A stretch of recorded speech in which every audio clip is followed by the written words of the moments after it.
کیونکہ جنگ جو ہے اس وقت ہاتھوں سے نکل چکی ہے، تو اب کوشش یہی ہے کہ اس طرح کا نقصان پہنچایا جائے۔ ٹیلی گراف نے ابھی برطانوی ادارے نے ایک رپورٹ جاری کی کہ ایران کے جو ہتھیار، میزائل اور ڈرون ہیں، اس میں ابھی ان کی تازہ ترین نئی کھیپ آئی ہے۔ جو خفیہ انہوں نے بحری بیڑا بنایا ہوا تھا وہ ابھی سامنے آیا، جو بارودی سنگیں بھی بچھاتا ہے اور ٹارپیڈو حملے بھی کرتا ہے، اور پتہ چلتا ہے دشمن کو جب پھٹ جاتی ہے، مطلب جو بحری جہاز پھٹ جاتے ہیں۔ اب اصل میں یہ جو ٹیکنالوجی انہوں نے لی تھی، یہ شمالی کوریا سے لی تھی، یاد رکھیں، اسے پھر ریورس انجینئرنگ کیا، اور پھر کیونکہ خلیج کا پانی کافی کم ہے، یہ مچھلی کی طرح اوپر بھی تیرتی ہیں اور آبدوزوں کی طرح نیچے بھی، جنگی طیارے، سیٹلائٹ، رڈار انہیں ڈیٹیکٹ نہیں کر سکتے، اور یہ بڑا اہم ٹول ہے، بڑا سستا ہے، 5 سے 20 ہزار ڈالر۔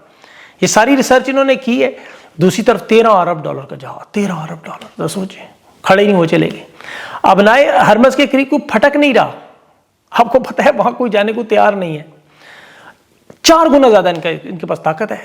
اتنی بڑی نیوی ان کی، اتنی بڑی نیوی کہ آسٹریلین نے مجھے آج ایک افسر بتا تھا کہ اتنی طاقتور نیوی ہے، میں نے اس کو کچھ فیکٹس بتائے۔ بہرحال ابھی شہری آبادیوں پر اسی لیے حملہ کرنا چاہ رہے ہیں۔ ابھی قاسم پل وہاں لبنان میں انہوں نے دریائے لادانی پر وہ راستہ ملتا ہے ایران لبنانوں سے، انہوں نے تباہ کیا کہ وہاں لوگ نہ جا سکیں، اور اسرائیل کہہ رہا ہے جی ہمارے شہریوں پر حملہ ہو رہا ہے، وہ دعوے کر رہے ہیں، اور ساتھ کہتے ہیں ہمارا شہری ایک بھی نہیں مارا گیا۔ بہرحال F-15 جہاز آج ابنائے ہرمز پر ایران نے جو گرایا، یہ بہت بڑی بات ہے، بہت بڑی۔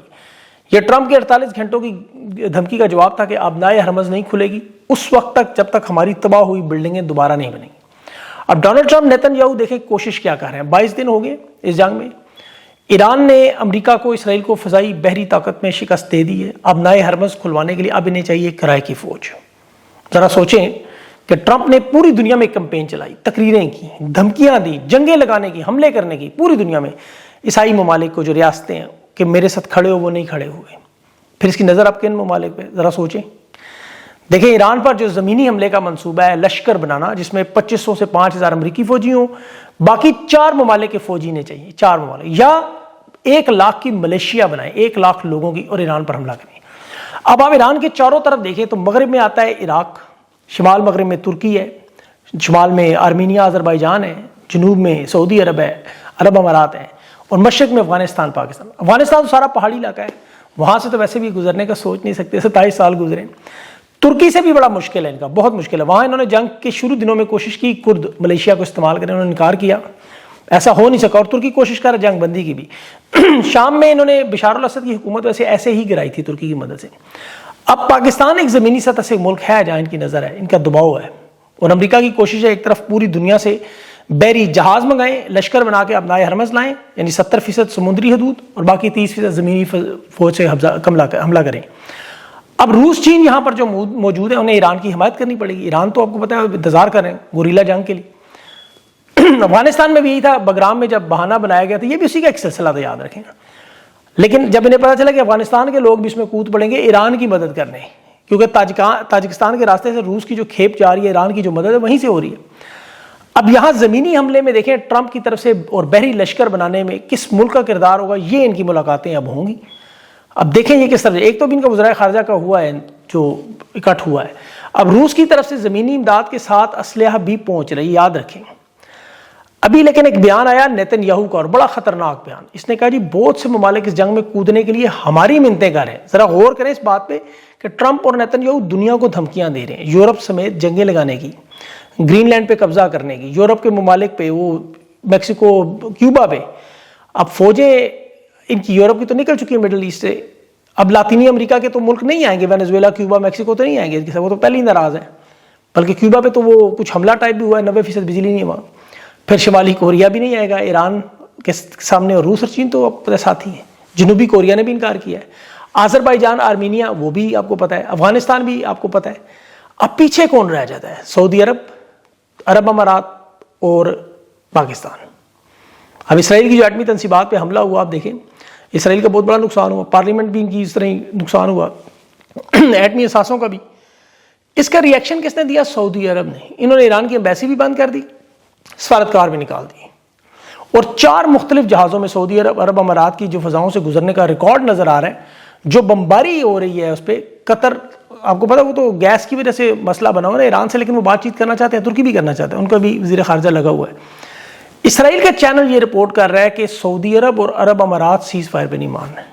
اب آپ سوچ لیں ذرا، ہندوستان کا جو معاملہ ہے وہاں میں دیکھ کے ویڈیو سے حیران ہو گیا کہ وہاں کے لوگ تو ایران کے لیے جنگ کے لیے چندہ اکٹھا کر رہے ہیں ہندوستان میں اور کشمیر میں ان کی سائڈ پہ، وہاں ایران کی سپورٹ کے لیے لوگ گھروں کے برتن، خواتین اپنے زیورات بیچ کے ایران کی ایمبیسی کو دے رہے ہیں۔ ایران ہندوستان کی جنگ میں تو نہیں شامل ہوگا، وہاں تو سپورٹ میں کسی کو کوئی نہیں کہتا ہے تم انڈین ایران چلے جاؤ، ان کے تو جرنیل بیٹھ کے ٹی وی پہ کہہ رہے ہیں۔ ان کی تو ابھی دیکھیں عید پہ ہندو برادری نے مسلمانوں پہ پھولوں کی بارش کر دی، اور مسلمانوں کی تو یہ تو نہیں خیر شامل ہوں گے۔ اب سعودی عرب امارات اور پاکستان پیچھے، کسی حد تک پتہ نہیں اب ترکی کا کیا کردار ہے، یہ نہیں سمجھ آ رہا۔ یہ بی بی سی نے بات کی ہے، اور پھر ابھی جس طرح یہاں پاکستان میں حالات ہیں، وہ پاکستان سے کہا جاتا ہے جی جو محبت کرتا ہے ایران سے چلا جائے ادھر۔ اب ایران جو یعنی کہ فرقوں کے حساب سے کہتے ہیں جی اہل تشیع چلے جائیں ایران، اہل سنت چلے جائیں افغانستان، دیوبندی چلے جائیں ہندوستان، اور اہل وہاب چلے جائیں سعودی عرب، تو پیچھے رہ جائیں گلیاں خالی۔ تو حکومت پہ سے کہہ رہے ہیں DH پہ بیریا ٹاؤن پہ کون حکومت کرے گا؟ پھیٹیاں کس کو لگائیں گے؟ مار پیٹ کس کے ساتھ کریں گے؟ پیچھے تو پھر آل شریف ہی بچنی ہے، اور تو کوئی نہیں بچنا۔ یہ اسی لیے کہتے دیکھیں ان کے دماغ میں غور کر رہا تھا کہ یہ بالکل وہی ہے جو ڈونلڈ ٹرمپ والا حال ہے، پاگل پنے کا شکار، ورنہ ایسی باتیں کوئی کرتا ہے۔ اس وقت ٹرمپ دیوانگی کے عالم میں، شکست نے اسے دیکھیں کیا بنا دیا ہے۔ پہلے وہ ایران کو دھمکیاں دے رہا تھا، پھر یورپ کو دے رہا تھا، پھر کیوبا کو دے رہا تھا، میکسیکو گرین لینڈ کو دے رہا تھا۔ اب اس نے اپنے ملک میں اپوزیشن ڈیموکریٹس کو خطرناک دھمکیاں دیں کہ جس طرح ایران کو ختم کیا جا رہا ہے امریکہ کا دشمن، اب پیچھے یہی رہ گئے ڈیموکریٹ پارٹی۔ اندازہ کریں انہیں نااہل لوگ کیا کہہ رہے ہیں، یہ لوگ ہیں۔ تو مجھے لگتا ہے بہت جلد یہ بھی جمی کارٹر کی طرح، جس طرح اس نے 45 سال پہلے ایک کول دہرایا تھا۔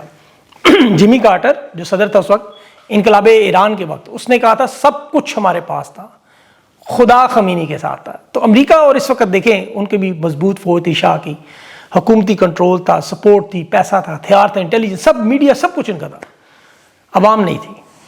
امام خمینی اقتدار میں آ گئے اور پھر یہ علامتی جملہ بنا۔ مجھے لگتا ہے ٹرمپ ایسا ہی جملہ کہہ کے اپنی تقریر کا اختتام کرے گا، کیونکہ ایران والوں کی دیکھیں انہوں نے اپنی قوم کو صرف کربلا کی قربانیاں نہیں بتائیں، انہوں نے خیبر کی فتح بھی سمجھائی، اور یہ اتنی بڑی فتح خیبر کی کہ ایرانی میزائلوں کے جب خیبر کے نام رکھ کے حیدر کے نعرے لگتے ہیں تو وہاں جہاں لگتے ہیں وہاں بڑی تکلیف ہوتی ہے، آپ سوچ نہیں سکتے۔ میں نے آپ کو پوری تفصیل ایک ویلاگ میں خیبر کی بتائی تھی، کیا وجہ تھی کہ یہ اتنی تکلیف میں ہے۔ اب دیکھیں بدقسمتی سے جو میں دیکھ رہا ہوں ان کے کچھ اکاؤنٹس اور ان کے کچھ صحافی اور کچھ کی جو ایرانی قیادت کا موازنہ پاکستانی قیادت سے کر رہے ہیں، مطلب کہ آپ سوچ سکتے ہیں یہ بات، پڑھے لکھے نہیں ہیں، ریسرچ نہیں کرتے، افسوس ہوتا ہے۔ تھوڑی سی ریسرچ کرنے پتہ چلے ایران کا صدر مسعود پشکیان کیا ہے، ہارٹ سرجن، دل کا ڈاکٹر۔ صدر زرداری کیا ہے، بمبینو سینما کا ایک ٹھگ۔ ایران کے شہید ہونے والے علی ارجانی وہ PhD ڈاکٹر تھے ویسٹرن فلسفی میں، ان کی پوری قیادت میں کسی کو سپیلنگ نہیں آتے ہوں گے اس کے۔ ابراہیم رئیسی پرانا صدر جو تھا وہ جج بھی تھا، سائنسی ڈگریاں بھی رکھتا ہے، اسلامی فقہ کا ماسٹر بھی تھا۔ ان کے جو وزیر سابق جواد ظریف وہ بھی PhD انٹرنیشنل ریلیشن، اور جو موجودہ وزیر ہیں عباس عراقچی یہ بھی انٹرنیشنل ریلیشن میں بین الاقوامی برطانیہ کی یونیورسٹی کینٹ سے پڑھے ہوئے ہیں۔ سپریم لیڈر علی خامنہئی صاحب اسلامک اسٹڈی کے، فقہ کے حوزہ تھے، مرجع تھے، آیت اللہ تھے۔ ایران میں آپ کو پتہ ہے سائنس، میڈیکل، انجینئرنگ، فزکس، فلسفہ، شعر و شاعری، مذہبی، فوجی تعلیم، یہ انتہائی اہم ہے، بڑے قابل لوگ ہیں وہ، اور غریب اتنے۔ آئے ہائے ہائے، علی رجانی کا گھر دیکھیں ایسے لگتا ہے سرونٹ کوارٹر ہو۔ انقلاب پاسداران کی تمام لیڈرشپ، جرنیل، غریب، معمولی گھر، 1980 کی گاڑیاں۔ مجال ہے کہ ایک پراپرٹی، کوئی ایک جائیداد، کوئی ایک کسی سوئس لیگ میں، پاناما لیگ میں، دبئی لیگ میں سے گھر نکلے۔ اپنے ملک کے ان کے گھر ہمارے فوجیوں کے، بیٹمینوں کے گھروں سے بھی مطلب گئے گزرے، اور یہی وجہ ہے کہ ان کو دیکھ کے اسلامی تاریخ یاد آتی ہے، وہ پیٹ پہ پتھر باندھ کے لڑنے والی غزوات میں ہم پڑھتے تھے۔ یہ نظریہ بہت بڑا ہے، ایک شہید ہو دوسرا عالم اٹھا لیتا ہے، دوسرا شہید ہو تیسرا عالم اٹھا لیتا ہے۔ 2020 سے قاسم سلیمانی سے لے کر آج تک ان کے شہداء کی پوری تاریخ دیکھ لیں، یہی وجہ ہے کہ ان کی چین آف کمانڈ نہیں ٹوٹتی، جس طرح پہلے دن تھے اسی طرح ہی چل رہے ہیں۔ پاکستان کے اب معاملات دیکھیں، بہرحال یہاں آپ دیکھیں کیا ہو رہا ہے۔ یہ لشکر ایک تو جو بنانے کی کوشش ہے، فوج پر شمولیت کا ظاہر ہے، دباؤ تو بہت بڑا ہے، اس کی وجہ کیا ہے دیکھیں۔ ابھی ایک تو اہل تشیع علماء کی جو گفتگو ہے وہ ابھی تک ختم نہیں ہو رہی، BBC کو ہلکی پھلکی آج خبر عسکری ذرائع سے دی گئی، کچھ مولوی اور خطیب بھی چھوڑے گئے کہ فیلڈ مارشل نے تو کہا تھا ایران چلے جائیں، اس کا مطلب کچھ اور تھا، پس منظر کچھ اور تھا، کیونکہ پھر تقریریں ایسی ہیں۔ اب ایک طرف 25,000 پہ تنخواہ والے مولوی صاحب کہتے ہیں خادمین حرمین شریفین کی حفاظت میں، یعنی امریکہ کے ملٹری اڈے ہیں بھائی ادھر، یہ بھول جاتے ہیں۔ ساتھ ہی بھول جاتے ہیں قبلہ اول انبیاء کی لاڈلی مسجد اقصیٰ تھی، اس کی حفاظت کا انہوں نے کبھی نہیں کہا۔ یہ جو خود کو اللہ کی فوج کہتے ہیں، جو عید کے دن خان کو نماز نہیں پڑھنے دے۔ اچھا، اسرائیل کی فوج نے بھی بیت المقدس میں نماز نہیں پڑھنے دی، یاد رکھیں، یہ 2 واقعات ہوئے دنیا میں، ہندوستان میں پھول پھینکے گئے ہیں۔